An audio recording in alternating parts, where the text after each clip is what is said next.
অনুদান বন্ধ নিয়ে ট্রাম্পের ঘোষণা।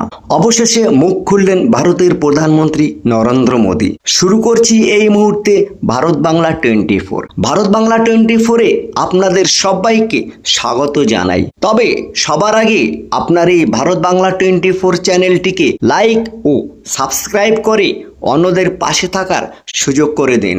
ভারতের ভোটে মার্কিন অনুদান নিয়ে অবশেষে মুখ খুলল প্রধানমন্ত্রী নরেন্দ্র মোদীর সরকার। কংগ্রেসকে তুলোধনা করে গেরুয়া শিবিরের দাবি। মোদীকে হারানোর জন্য বিদেশি অনুদান নিয়েছিল কংগ্রেস। পাশাপাশি শুক্রবার ভারতের বিদেশ মন্ত্রক জানিয়েছে বিষয়টি উদ্বেগজনক এবং গোটা বিষয়ে সংশ্লিষ্ট দপ্তর খতিয়ে দেখছে বলেও জানান বিদেশ মন্ত্রকের মুখপাত্র রণধীর জয়সওয়াল।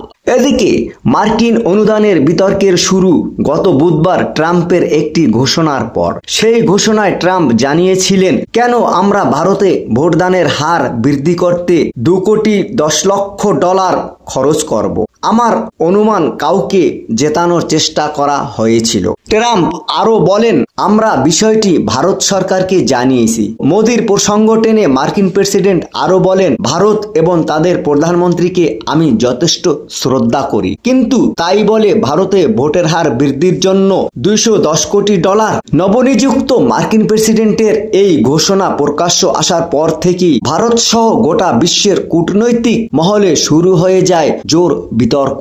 রাজনৈতিক মহল প্রশ্ন তুলতে শুরু করে, তবে বাইডেন প্রশাসন ভারতের নির্বাচনে নাক গলিয়েছিল। এই বিষয়ে গত শুক্রবার সাপ্তাহিক সাংবাদিক সম্মেলনের সময় বিদেশ মন্ত্রকের মুখপাত্র রণধীর জয়সওয়ালকে প্রশ্ন করা হলে তিনি বলেন, সম্প্রতি মার্কিন প্রশাসনের তরফে তহবিল সম্পর্কিত কিছু তথ্য ভারতের অভ্যন্তরীণ বিষয়ে বিদেশি হস্তক্ষেপ নিয়ে উদ্বেগ তৈরি হয়েছে। ভারত সরকার বিষয়টি অত্যন্ত গুরুত্ব সহকারে বিবেচনা করছেন। সংশ্লিষ্ট বিভাগ বিষয়টি খতিয়ে দেখছে। তিনি আরও জানান, পুরো বিষয়টি যাচাই না করে জনসমক্ষে মন্তব্য করা অনুচিত। ট্রাম্পের এ ধরনের মন্তব্যের পর থেকেই কংগ্রেসকে দুষতে শুরু করেছে বিজেপি শিবির। কংগ্রেস সাংসদ রাহুল গান্ধীকে বিদেশি সংস্থার হাতিয়ার বলে কটাক্ষ করেছে বিজেপি নেতা অমিত মালব্য বলেন, ট্রাম্পের বক্তব্য এটাই নিশ্চিত করে যে ভারতে নির্বাচনকে প্রভাবিত করার চেষ্টা করা হয়েছিল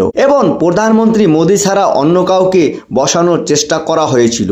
অবশ্য এর জবাব দিতে দেরি করেননি হাত শিবির। প্রতিক্রিয়া জানিয়ে কংগ্রেস দাবি করে যে সরকারের উচিত একটি শ্বেতপত্র প্রকাশ করা, যাতে ভারতের সরকারি ও বেসরকারি উভয় প্রতিষ্ঠানকে USAIDর বিশদ বিবরণ দেওয়া হয়।